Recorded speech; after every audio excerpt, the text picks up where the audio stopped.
Hi everyone, welcome back to the channel. So today we're going to be listening to Jim McCann and the Dubliners, Grace. This was requested by Steve via Buy Me a Coffee. Thank you for supporting the channel as always, Steve. I really do appreciate it. I'm just scooching out of the way so everybody can see this. And yeah, we could give this a listen. Steve says in his request, this is my next best attempt to make you cry. I believe that's what he said. Why are you trying to make me cry? Why are you trying to make me cry? Let me see if I can find exactly what Steve said. Hope you get a chance to listen back to try my best to make you cry. Why would you want to do that? That's not nice. That's not nice at all. I am a crybaby, man, and I don't got no tissues. So we'll see. We'll see. Let's give it a go. Oh my gosh, let me unmute. Let me kick off. Oh boy. Grace was a woman called Grace Gifford. And Grace Gifford was the childhood sweetheart and for a very short time the wife of a man called Joseph Mary Plunkett. Now, Joseph Mary Plunkett was a poet and a patriot. He was the youngest of the signatories of the proclamation in 1916. And as one of the signatories, of course, he was sentenced to death along with the other rebels. And he was shot in Kilmainham jail here in Dublin on the 4th of May, 1916, in the early hours of the morning. Wait, what? Hold on. Grace was a woman called Grace Gifford. And Grace Gifford was the childhood sweetheart and for a very short time the wife of a man called Joseph Mary Plunkett. Now, Joseph Mary Plunkett was a poet and a patriot. He was the youngest of the signatories of the proclamation in 1916. And as one of the signatories, of course, he was sentenced to death along with the other rebels. And he was shot in Kilmainham jail here in Dublin on the 4th of May 1916 in the early hours of the morning. And a couple of hours before he was shot, Grace Gifford and a priest were brought into Kilmainham, and in the little chapel inside there, Joseph Plunkett and Grace got married. Wow. They were allowed about 15 minutes together under supervision after the ceremony. And that was all, that 15 minutes was all the married life they had together. That was it. Oh, God. If you ever visit Kilmainham Jail, which is something I highly recommend, everybody does at least once, there's a little plaque to the right of the altar as you look at it, commemorating this wedding. And even though she was so young when all this happened, Grace never remarried. And she died in 1969, living with two other old ladies in Ranelagh in Dublin. That's how close we are to that bit of history. Yeah. Thanks very much for listening to the story, folks. For those who wanted to hear the song, here it is, Grace.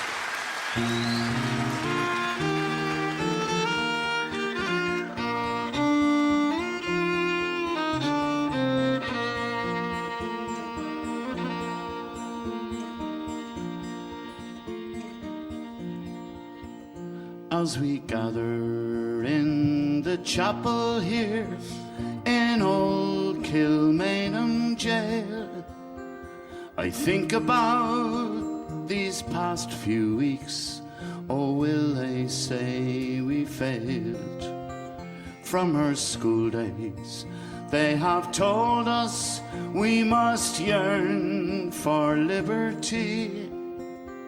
Yet all I want in this dark place is to have you here with me.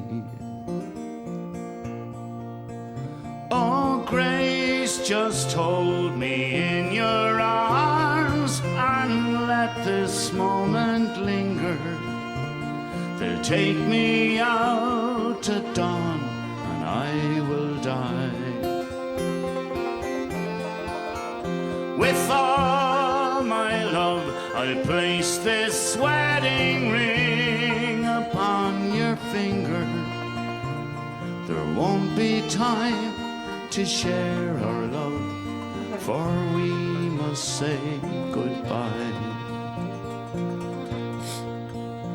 Now I know it's hard for you, my love, to ever understand the love I bear for these brave men, my love for this dear land. But when Pádraig called me to his side down in the GPO. I had to leave my own sick bed. To him I had to go. Sing it with me if you know it. Oh, grace, just hold me in your arms and let this moment linger. They'll take me out at dawn and I will die. With all my love I'll place this wedding ring upon your finger. There won't be time to share our love, for we must say goodbye. Now as the dawn is breaking, my heart is breaking too. On this May morn as I walk out, my thoughts will be of you. And I'll write some words upon the wall so everyone will know I loved so much that I could see his blood upon the rose. Oh, grace, just hold me in your arms and let this moment linger. They'll take me out at dawn, now I must die. With all my love I'll place this wedding ring upon your finger. There won't be time to share our love, for we must say goodbye. Oh, there won't be time to share our love, so we must say goodbye.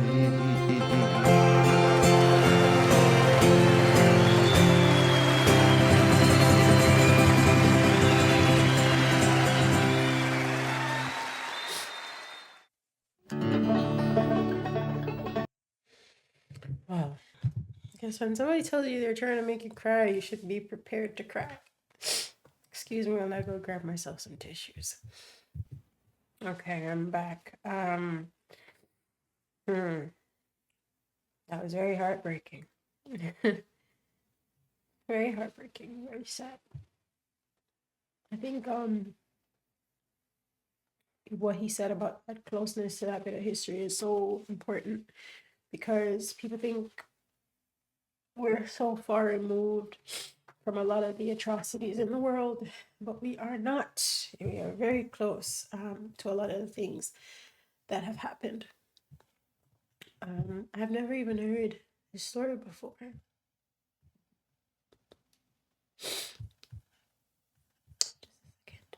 I had never heard that song, that story before. I think the thing that really gets me about it, I don't know what's worse. I don't know if like 15 minutes to say goodbye is worse than like being given the news that somebody you love has been taken. I don't know what's worse, but and then maybe saying worse doesn't even make sense. I'm really sorry she had to live through that. That's a lot of time, and I'm sorry he had to go through that. That's very heartbreaking. I'm gonna look him up. So it says Joseph Plunkett was an Irish poet and journalist. Oh, I don't even know why my screen is like this. I'm sorry. Okay, that should be a little better. Ah, God. It says Joseph Plunkett was an Irish poet and journalist.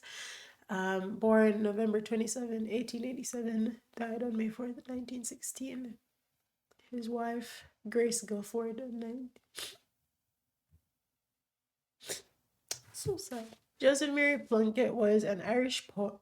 an Irish Republican poet and journalist. As a leader of the 1916 Easter Rising, he was one of the 7 signatories to the proclamation of the Irish Republic. Plunkett married Grace Guilford in 1916, 7 hours before his execution. It says 7 hours. Maybe, I don't know who has it. Oh, 7 hours before, but they only spent 15 minutes together. He died at the age of 28.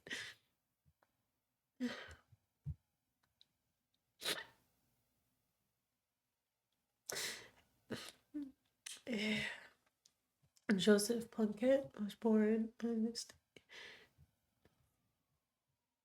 sometime in 1915. Plunkett joined the Irish Republican Brotherhood and soon after was sent to Germany to meet with Roger Casement.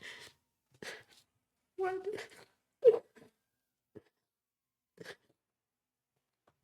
Why do humans have to do such terrible things? Oh, God. Who was negotiating with the German government on behalf of Ireland? Casement's role as emissary was self-appointed, and as he was not a member of the IRB, the organization's leadership wished to have one of their own contact Germany to negotiate German aid for the uprising. Oh gosh.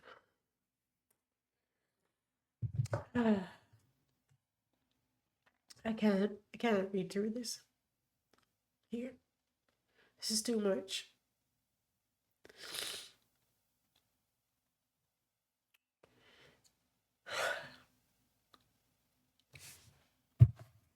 I don't even have regular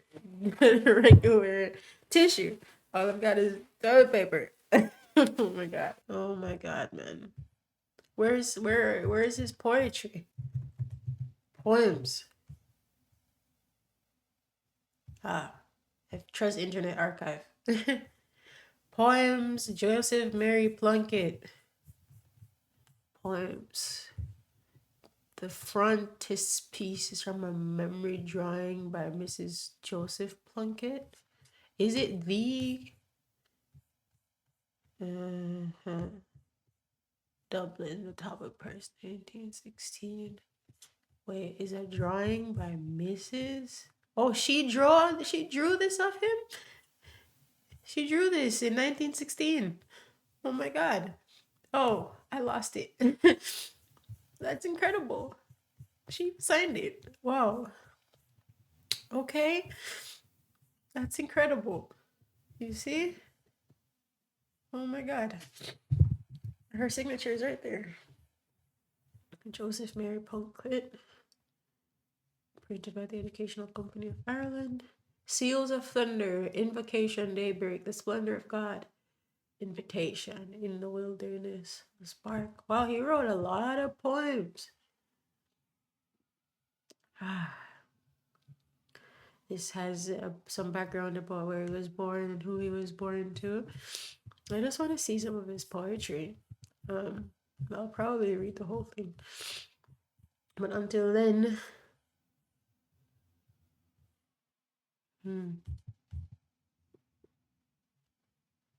I feel like I want to read books on the channel. Oh, it was hard to scroll through there. Okay, Invocation. Let's go through the very first one. They say I sing in secrets. They have ears but do not hear, have eyes but do not see. Truth's naked beauty is her panoply. Panoply? I've never seen that word before. I wonder if I can look it up here. Is it possible? It didn't come. It switched screens for me. But I don't know. I'll like Google it. Can you do it? Summarize. Search Google for panoply. There we go. Can refer to a wide array of things, including a complete suit of armor. Magnificent collection. Okay. Truth's naked beauty is her panoply. Okay, their eyes are blinded with its splendid spears, with shadowy symbols fitted to their fears. Shadowy. No, will I clothe a visible mystery, yet none shall understand the prophecy, save you, nor pay the tribute of their tears. But you will understand me, for I speak, first to your heart, then to your soul in song, spreading its golden pennants for the strong, smiting like sunrise on the snowy peak of glory. And to you the stars belong, and all the glowing splendors that I seek. Huh? Okay. To me, I say this one, I get this to mean I sing. They say I sing in secret, but really they're just not listening because they are, their eyes are blinded and they do not listen. They're actually listening through filters, which is something, I've thought about. People, when they hear things or they experience things, it's often through filters. Save you nor pay the tribute of their tears, but you will understand me, for I speak first to your heart, then to your soul in song. That's great. Trace golden pennants, smiting like sunrise, and to you the stars belong, and all the glowing splendors that I seek. Interesting. Invocation. Let me go to another one. Let's go to another one. How invitation. Initiation. Okay. Our lips can only stammer, yet we chant high things of God. High things of God. We do not hope to praise the splendor and the glory of his ways, nor light up heaven with our load to scant. But we will follow thee, his hierophant, filling with secret canticles the days, to shadow forth in symbols for their gaze. What crowns and thrones await his militant? For all his beauty showered on the earth is summoned in thee, O thou most perfect flower. His dew has filled thy chalice, and his power blows forth the fragrance of thy mystic worth. While blossoms of his tree behold the hour, fear not, thy fruit is love's most lovely birth. What? Oh my God. Oh my gosh. His poetry is not plain. I think his poetry requires some amount of interpretation. Oh my gosh, it says our lips can only stammer. I feel like I got this part, like such very small things, yet we chant such high things of God. Does it mean that we're asking things of God, or does it mean that we're praising Him on high? I do not know. We do not hope to praise the splendor and the glory of His ways, nor light up heaven with our loads come, but we will follow Thee, His filling with secret canticles of days to shadow forth in symbols for their gaze.